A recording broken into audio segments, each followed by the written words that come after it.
Siamo a Reggio Calabria, questo è il lungomare intitolato all'ex sindaco di Reggio che ha fatto ripristinare questo lungomare. Da qua si vede l'Etna che oggi è confusa con le nuvole, è coperta quasi per intero dalla neve.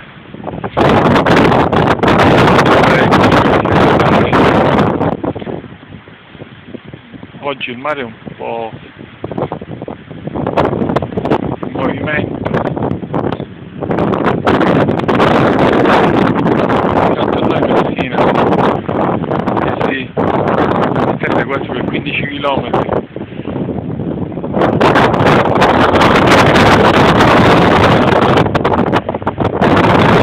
Più a nord della Sicilia, da Capopeloro fino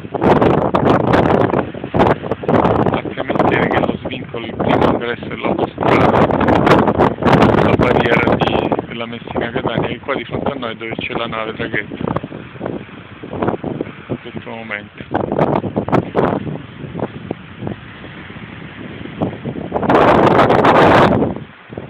Questo è il lungomare di Reggio, definito da Gabriele D'Annunzio il più bel lungomare.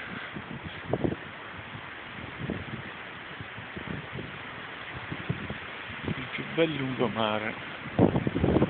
1 chilometro di lungomare che era rimasto per tantissimi anni chiuso. Tutto questo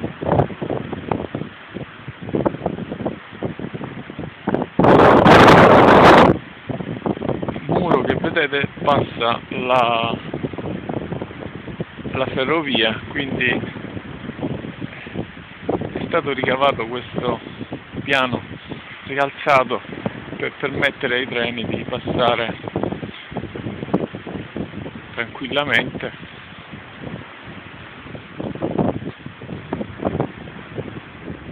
senza interferire nel traffico urbano, mentre a Messina la città è stata praticamente chiusa dalla linea ferroviaria che ha tagliato in due la città rispetto al suo mare.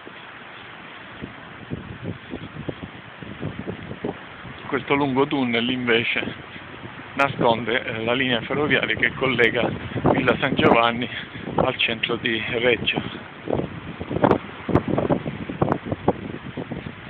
Questo è il bellissimo lungomare fatto ripristinare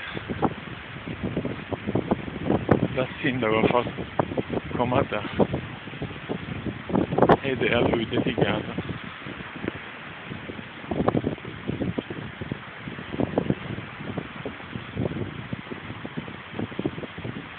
Qui d'estate i reggini scendono a prendersi il sole e anche a fare qualche bagno proprio a pochi metri dal centro.